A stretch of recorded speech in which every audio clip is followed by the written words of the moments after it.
누가복음 5장 30절에서 39절까지 말씀입니다. 읽겠습니다.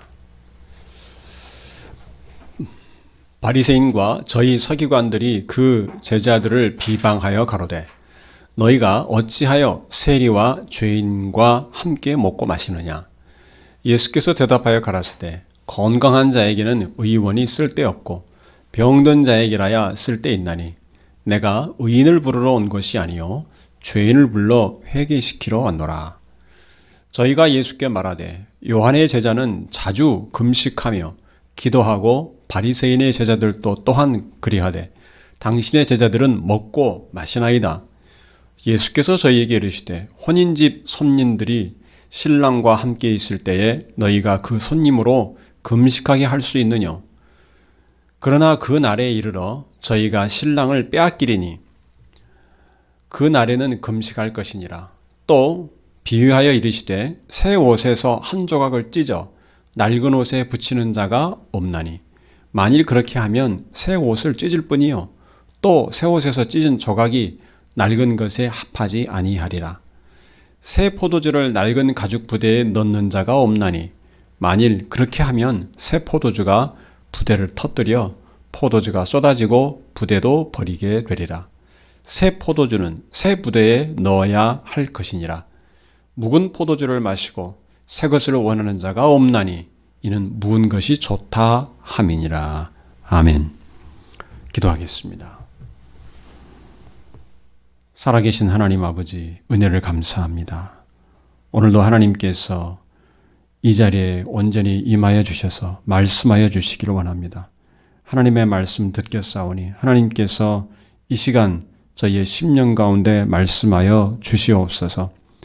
오직 우리의 영적인 눈과 귀가 열려서 말씀을 옳게 분별하며 깨닫게 하여 주시옵소서. 이 말씀들이 우리의 영혼을 일깨우고 우리의 생각과 마음을 주장하여 오직 하나님이 기뻐하시는 삶으로 나아갈 수 있도록 저희들을 붙들어 주시옵소서. 하나님의 말씀을 듣고 우리 마음 가운데 하나님의 뜻대로 사는 결단과 결심이 있게 하여 주시옵소서. 이 시간 온전히 하나님의 성령께서 충만히 함께하여 주옵소서. 예수 그리스도 이름으로 기도하옵나이다. 아멘. 네, 반갑습니다. 우리 믿는 성도들이 신앙생활에서 기쁨을 잃어버릴 때가 있습니다. 여러 가지 이유가 있겠지만 그러나 어찌되었든 우리 신앙생활에 여러 가지 기쁨을 잃어버릴 때가 있는데 말씀을 들어도 새로운 것이 없는 것 같고 또 은혜가 없는 것 같고 또 많이 신앙적으로 영적으로 무뎌진 것 같은 느낌을 들 때가 있습니다. 자신을 돌아보면 믿는 신앙 고백은 있는데 자기의 삶을 돌아보면 세상 사람들과 별 차이가 없는 것처럼 그렇게 느껴질 때가 있습니다. 그럴 때는 우리가 우리 자신의 신앙생활을 다시 한번 점검해 봐야 될 것입니다. 지난 시간 본문에서는 예수님께서 세리인 레위를 마태를 부르시는 내용에 관한 말씀이 있었습니다. 이 레위는 예수님의 부르심을 받고 모든 것을 버리고 예수님을 따르는 삶을 선택했습니다. 그로서는 인생을 건 결정이었습니다. 그래서 많은 친구와 또 친척 등 여러 가지 가까운 사람들을 초청하여서 잔치를 벌였습니다. 그런데 이유가 어찌됐든 간에 이 세리인, 세금을 걷는 직업을 가진 이 세리인 레위가 그렇게 가까운 사람들 또는 같은 부류인 같은 직업을 가진 이 세리들과 잔치하는 것은 유대인들이 보기에 특별히 이상할 것은 없습니다. 그런데 그 자리에 예수님이 계셨고 예수님의 제자들이 함께 하셨다는 것, 이것이 바리새인들의 눈에 이상하게 보인 것입니다. 예수님은 당시 사람들의 병을 고치시며 사람들에게 권위 있는 말씀을 가르치시는 것으로 많이 알려져 있었습니다. 그래서 능력 있는 선지자가 나타났다고 볼 수 있었기 때문에 많은 사람들이 따랐습니다. 그런데 오늘 본문에 보면 바리새인과 서기관들, 즉 당시 종교 지도자들에게는 이것이 기분 좋은 소식이 아니었습니다. 종교에 관해서는, 종교적인 부분에 관해서는 누구보다 자신들이 더 존경받아야 마땅하다고 생각을 했는데 자신들을 제쳐두고 예수님과 제자들이 주목받는 이들이 못마땅했을 것입니다.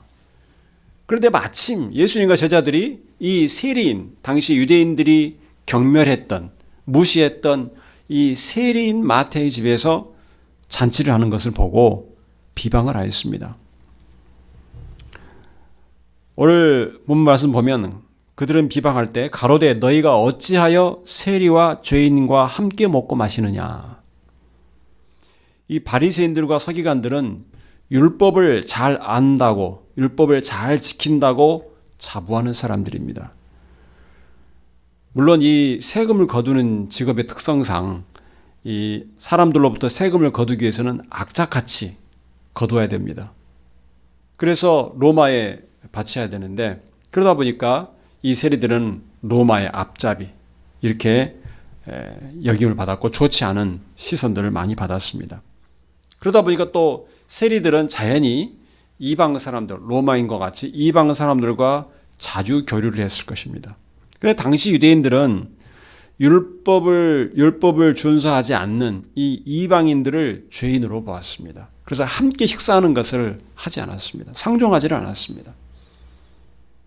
그래서 유대인들에게 있어서는 이 세리인 레위가 잔치를 벌이는 곳에 있는 사람들 상당수를 죄인으로 간주한 것입니다. 그래서 세리와 죄인과 함께 먹고 마시느냐 이렇게 말했던 것입니다. 그런데 그 자리에 예수님과 제자들이 함께 먹고 마셨습니다. 이 함께 식사한다는 것은 당시 유대인들의 생각으로는 교제하는 것을 의미했기 때문에 그런 이방인들의 잔치에 참여하는 것은 이 바리새인과 서기관들로서는 용납할 수 없는 일입니다. 그래서 예수님의 제자들에 대해서 비방을 했을 때 예수님이 그들의 비방에 대해서 말씀합니다. 31절, 32절 말씀을 보면 예수께서 대답하여 가라사대 건강한 자에게는 의원이 쓸데없고 병든 자에게라야 쓸데있나니 내가 의인을 부르러 온 것이 아니요 죄인을 불러 회개시키러 왔노라. 예수님의 대답은 굉장히 뜻밖이었을 것입니다. 예수님은 바리새인들이 잔치에 모인 사람들을 정죄하는 것을 비난하거나 책망한 것은 아닙니다. 맞다. 그들은 죄인일 수 있다. 이런 의미였습니다. 그런데 죄인들에 대한 태도가 다른 것입니다. 율법을 지키는 것을 생명처럼 여기는 이 바리새인과 서기관들은 죄인을 가까이 하는 것은 생각할 수 없는 것입니다. 왜냐하면 율법에 보면 예를 들어서 부모를 거역하거나 부모를 공경하지 않는 자는 돌을 들어서 치라고 하는 그런 형벌도 있습니다.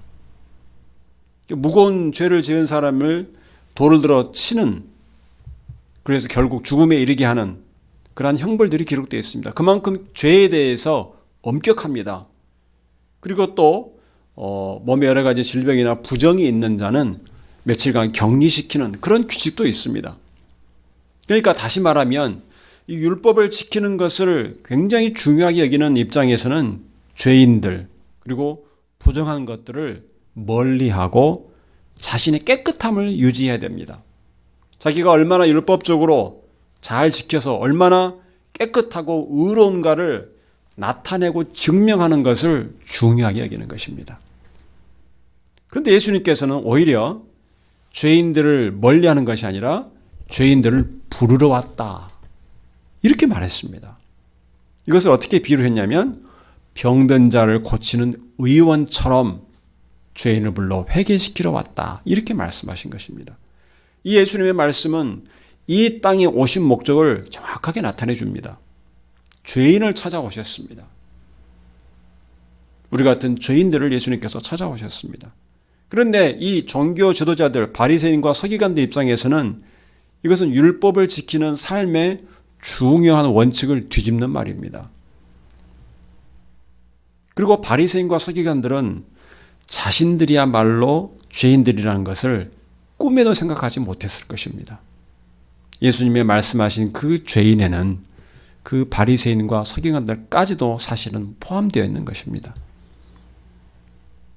자신들이 죄인이라고 생각하지 않았기 때문에 예수님이 죄인들을 대하는 태도가 다른 것에 대해서 못마땅해 했습니다.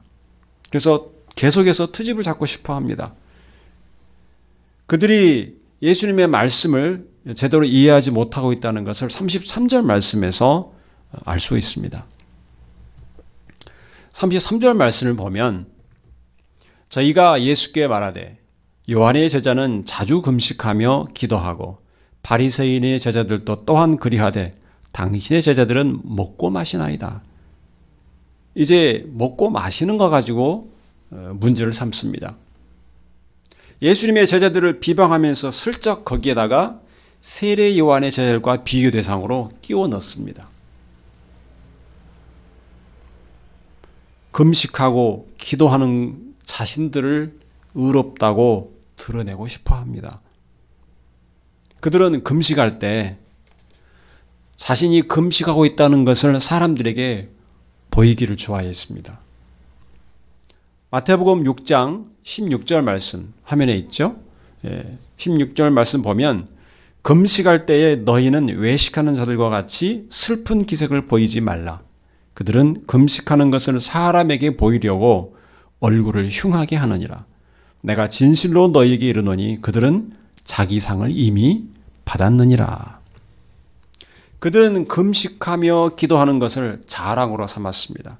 특히 사람들에게 보여주기 위해서 사람들이 많이 모이는 거리에서 기도하기도 했습니다.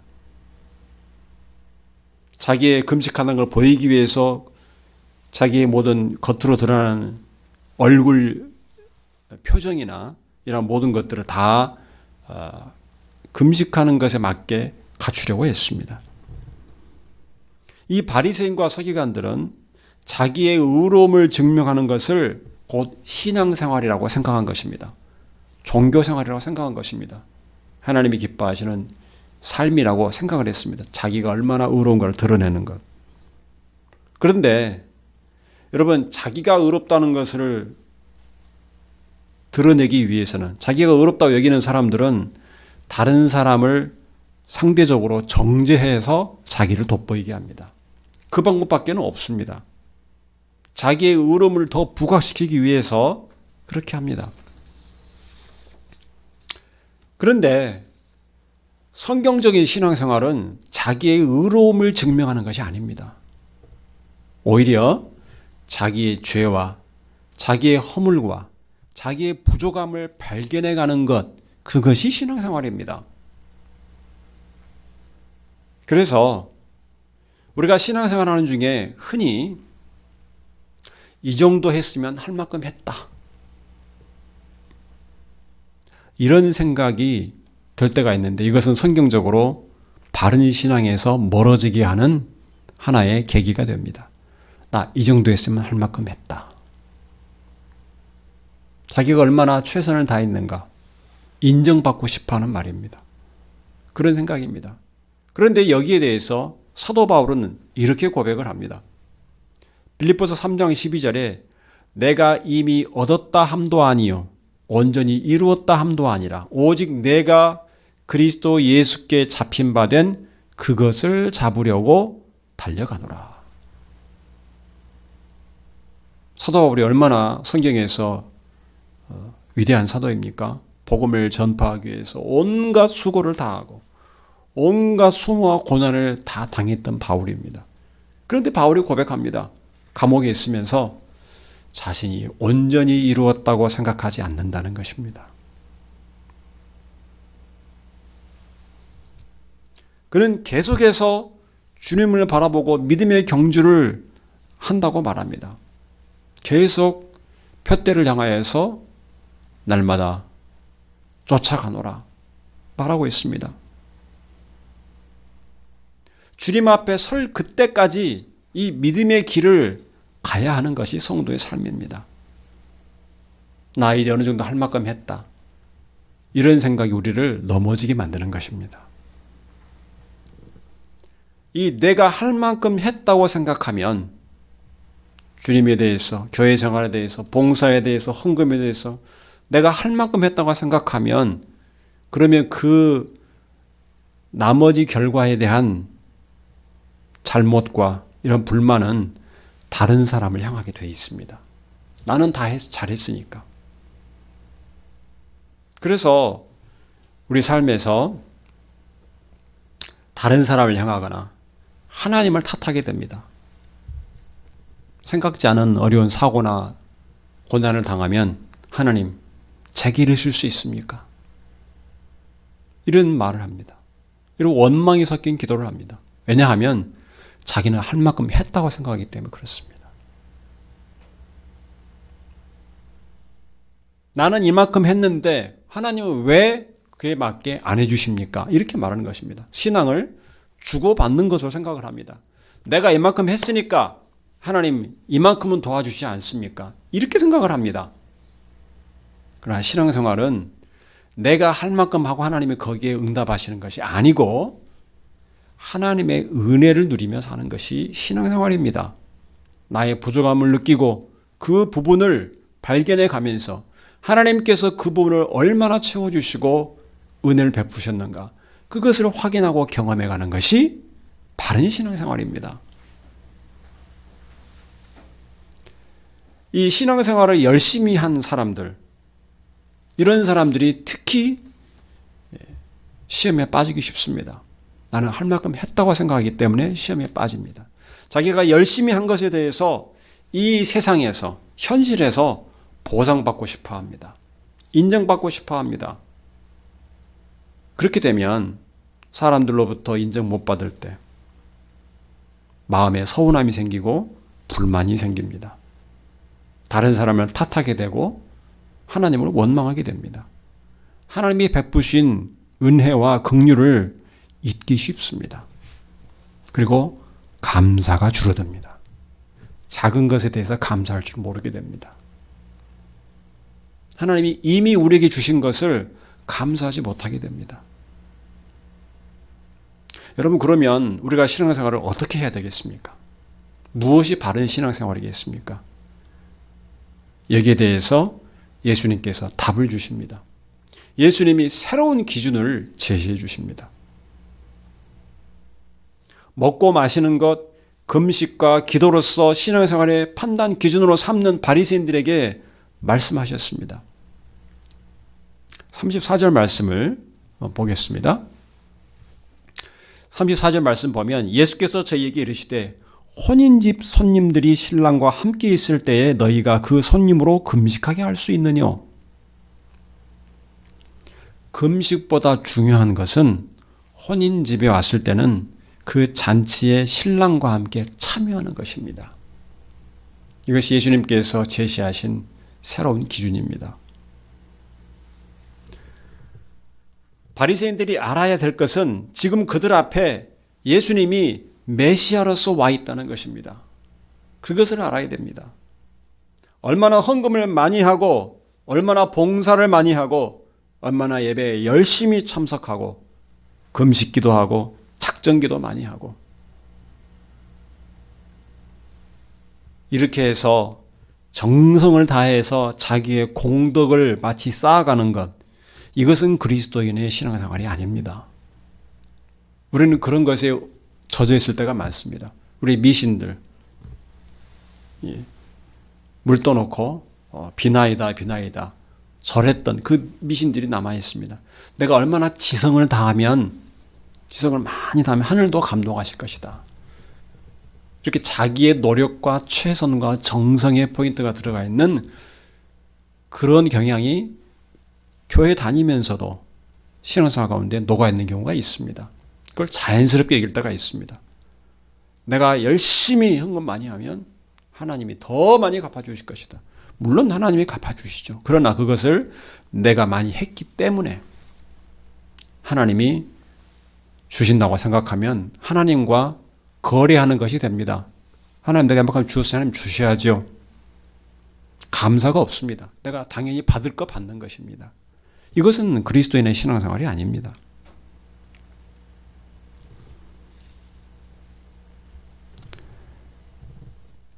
그리스도인의 신앙생활의 가장 중요한 것은 자기의 의로움을 드러내는 것이 아닙니다. 예수님과 함께 살아가는 것, 이것이 바른 신앙생활입니다. 예수님 안에서 새로운 삶을 사는 것이 신앙생활입니다.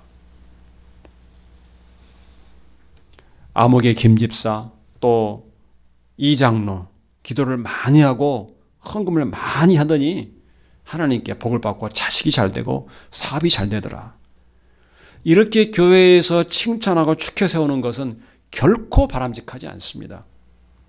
그것은 사람의 의로움을, 사람의 그러한 노력과 행위를 드러내고 칭찬하는 것이기 때문입니다.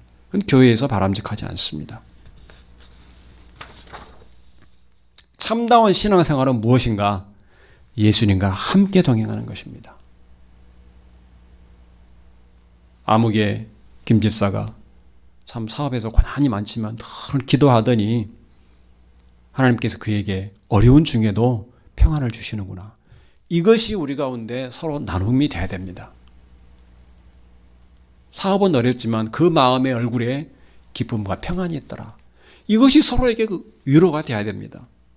예수님과 함께 동행하는 삶이 서로에게 큰 격려가 되어야 됩니다. 이것을 예수님께서 비유로서 설명해 주셨습니다. 36절부터 보겠습니다. 또 비유하여 이르시되 새 옷에서 한 조각을 찢어 낡은 옷에 붙이는 자가 없나니 만일 그렇게 하면 새 옷을 찢을 뿐이요 또 새 옷에서 찢은 조각이 낡은 것에 합하지 아니하리라. 새 포도주를 낡은 가죽 부대에 넣는 자가 없나니 만일 그렇게 하면 새 포도주가 부대를 터뜨려 포도주가 쏟아지고 부대도 버리게 되리라. 새 포도주는 새 부대에 넣어야 할 것이니라. 우리가 헌옷, 낡은 옷을 수리하기 위해서 낡은 옷을 찢어서 수리할 수는 있지만 새 옷을 찢어서 낡은 옷을 수리하지는 않습니다. 낡은 옷에서 어울리지도 않고 그 새 옷만 버리게 됩니다. 또 당시 유대인들에 있어서는 이 포도주를 보관하고 발효시킬 때 이 짐승의 가죽으로 만든 이 부대에 넣어서 발효를 시킵니다. 구멍을 다 막고 묶어서 발효를 시킵니다. 그런데 오래된 낡은 부대는 탄력이 약해져서 새 포도에 적합하지 않습니다. 왜냐하면 새 포도주는 계속 발효를 하기 때문에 이 가스가 생깁니다. 그래서 팽창을 하면서 낡은 부대는 터져버릴 수가 있습니다. 그래서 새 포도주는 반드시 새로 만든 부대에 넣습니다. 예수님을 믿는 이 신앙생활은 새 포도주를 새 부대에 넣는 것과 같습니다. 성령으로 거듭나지 않으면 하나님 나라에 들어갈 수가 없습니다. 예수님 안에서 새 생명을 얻지 않으면 하나님 나라에 관한 진리의 말씀을 깨닫지를 못합니다. 고린도후서 5장 17절 말씀 보면 그런즉 누구든지 그리스도 안에 있으면 새로운 피조물이라. 이전 것은 지나갔으니 보라 새 것이 되었도다. 아멘. 우리 모든 사람은 아담 이후에 죄인으로 태어났습니다. 그래서 하나님의 심판과 진노를 받을 수밖에 없는, 그래서 지옥에 갈 수밖에 없는 죄인입니다. 그런데 하나님께서 우리를 구원하시기 위해서 예수 그리스도를 보내셨습니다. 그리고 예수님으로 하여금 우리의 죄를 다 대신 담당하게 하시고 십자가에 죽게 하셨습니다. 우리 예수님께서 죽음에서 부활하셨습니다. 이 사실, 이 진리를 믿고 부활하신 예수님을 주인으로 모시고 믿음으로 받아들이는 그 사람은 하나님의 심판을 피하고 구원을 받습니다. 성경이 우리에게 가르쳐주는 복음의 진리입니다. 왜냐하면 예수님 안에서 새롭게 태어난 생명을 그가 가졌기 때문에 그렇습니다. 새로운 생명을 그 안에 가졌습니다. 영원한 생명. 예수님을 믿고 주인으로 모시는 이 참된 믿음이 있는 자는 예수님 안에서 하나님께서 의롭다고 인정하시는 하나님의 자녀들입니다. 이 하나님의 자녀된 성도들은 예수님 안에서 새로운 생명을 가졌기 때문에 예수님을 떠나서는 살 수 없습니다. 예수님 안에 뿌리를 받고 예수님 안에 세움을 입고 믿음에 굳게 서서 살아야 됩니다.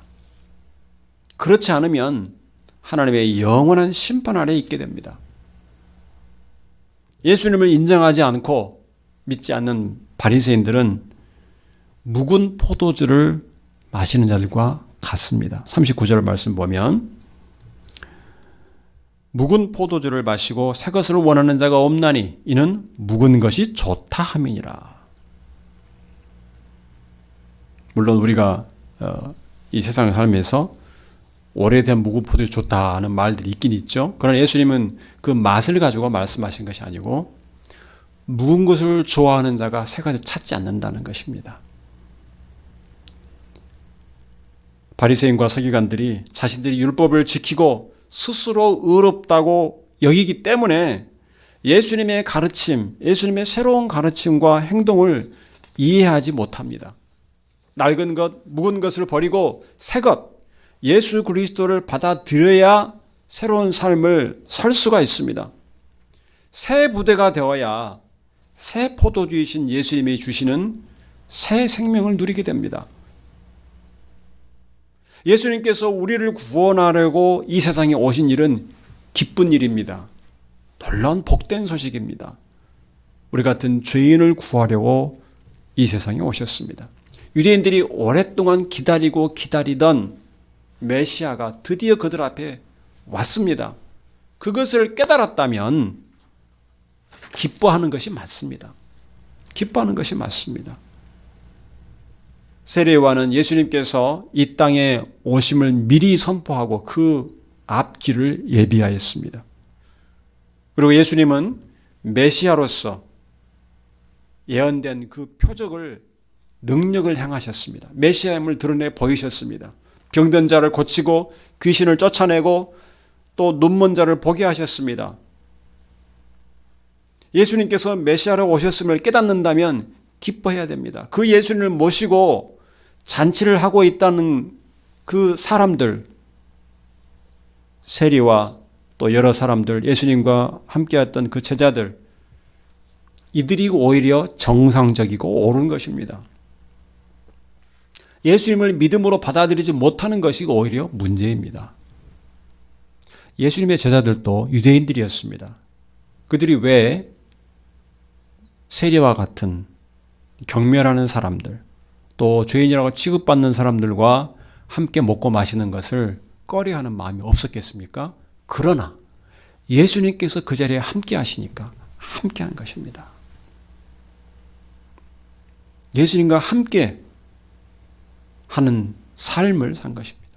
제자들의 행동은 혼인집 신랑과 함께 있을 때 기뻐하는 것과 같이 합당한 것입니다.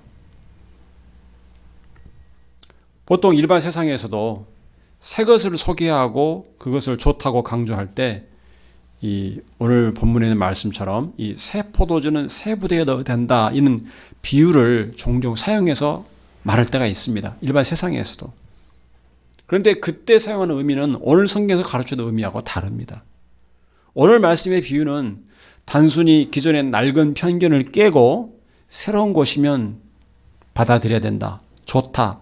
이것을 말하는 것이 아닙니다. 예수님 안에 새로운 삶을 말하는 것입니다. 예수 그리스도 안에 있는 삶을 가리켜서 새 포도주를 새 부대에 넣는 삶이다. 이렇게 말한 것입니다.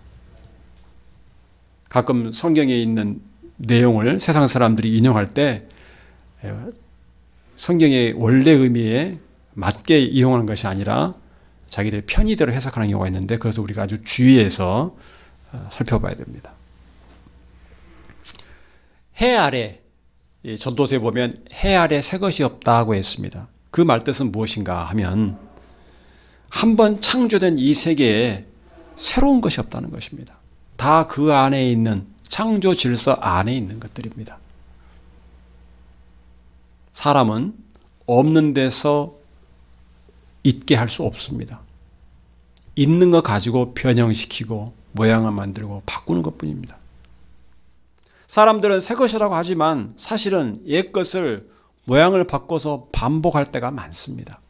결국 지나고 보면 예전에도 이런 방식으로 했다는 것을 깨닫게 됩니다. 결국 새 것이 없다고 생각하게 됩니다. 그러면 참으로 새 것은 무엇인가? 예수님 안에서 새롭게 창조된 것. 이것이야말로 정말 새 것입니다. 새로운 피조물입니다. 이 유대 율법주의에 빠져 있는 바리새인들은 예수님을 통해서 가르쳐지는 이 새로운 가르침을 받아들이지 못했습니다. 예수님이 가르치는 하나님 나라의 복음을 이해하려면 그들이 거듭나야 했습니다.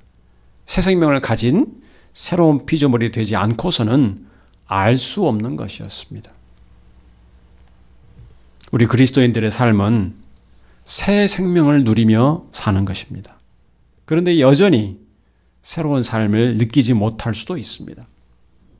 예수님 안에서 살아가는 삶을 훈련하지 않기 때문에 그렇습니다. 우리 신앙생활은 성경 지식을 쌓는 것이 아닙니다. 교회 나가서 예배드리고 설교를 통해서 성경 지식을 쌓는 것, 그것이 아닙니다. 주님과 교제하고 말씀을 듣기를 사모하고 예배와 기도하는 삶을 게을리하면 주님과의 관계가 어색해집니다. 지식적으로는 알고 있으나 체험이 약해집니다. 이 체험이 약해지면 믿음도 흔들릴 수 있습니다.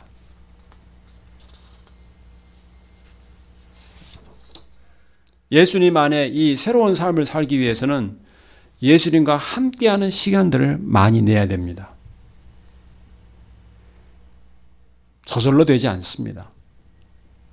내가 내 자신을 시간을 쪼개내서 주님과 함께하는 시간들을 많이 내야 주님과 함께하는 교제할 수 있습니다. 마치 혼인집 잔치에 참여해서 신랑과 함께 적극 참여해야 그 즐거움을 누리는 것과도 같은 것입니다. 다른 바쁜 일에 밀려서 성경 말씀을 읽는 것도 또 뒤로 밀리고 예배에 참여하는 것도 소홀히 하게 되고 찬양하고 감사하고 기도하는 일에 열심을 내지 않으면 주님과의 관계가 계속 어색합니다. 기도할 때도 뭔가 기도가 나오지도 않고 찬양할 때도 내 마음이 즐겁지 않고 왜? 교제하는 시간이 없다가 갑자기 오랜만에 만난 것과 같습니다. 아무리 오래된 친구라도 소식이 끊어졌다가 갑자기 만나면 조금 어색한 부분이 있는 것 같습니다. 말씀과 기도와 찬양과 예배가 여러분의 열심과 여러분의 정성을 드러내주고 공덕을 쌓는 것이 되어서는 안 됩니다. 그 중심에 항상 예수님이 있어야 됩니다. 예수님과 함께하기 위해서 그러한 말씀 듣고 기도하고 찬양하고 예배하는 것입니다. 예수님의 말씀을 가까이 하고 예수님에 대해 생각하고 어떤 문제나 결정이 있을 때 예수님 안에서 해야 됩니다. 요한복음 15장 4절에서 5절 말씀, 화면에 있는 말씀 보면 내 안에 거하라. 나도 너희 안에 거하리라. 가지가 포도나무에 붙어있지 아니하면 스스로 열매를 맺을 수 없음 같이 너희도 내 안에 있지 아니하면 그러하리라. 나는 포도나무요 너희는 가지라. 그가 내 안에 내가 그 안에 있으면 사람이 열매를 많이 맺나니 나를 떠나서는 너희가 아무것도 할 수 없음이라.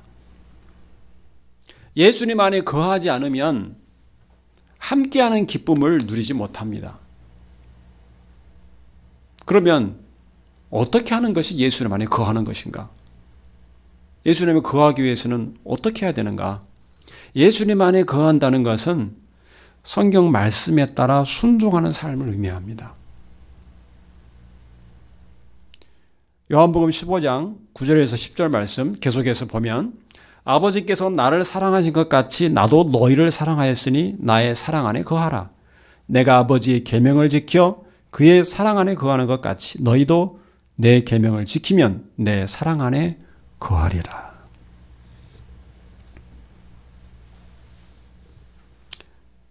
예수님을 따르는 삶은 예수님이 그냥 앞서가고 나는 그 뒤만 따라가는 적당한 거리를 두고 따라가는 그러한 삶이 아닙니다. 예수님과 함께하고 예수님 안에 거하는 삶이 되어야 됩니다. 예수님은 어떻게 하셨습니까? 늘 하나님과 함께 했습니다. 하나님의 뜻을 이루기 위해서 순종했습니다.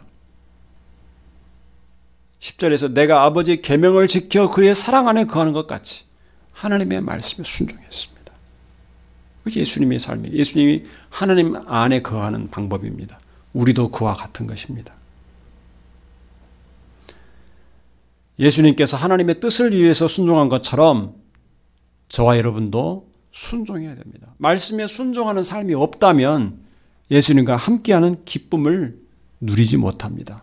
순종이 없는데 그 안에 주님과 함께하는 기쁨이 있을 수가 없습니다.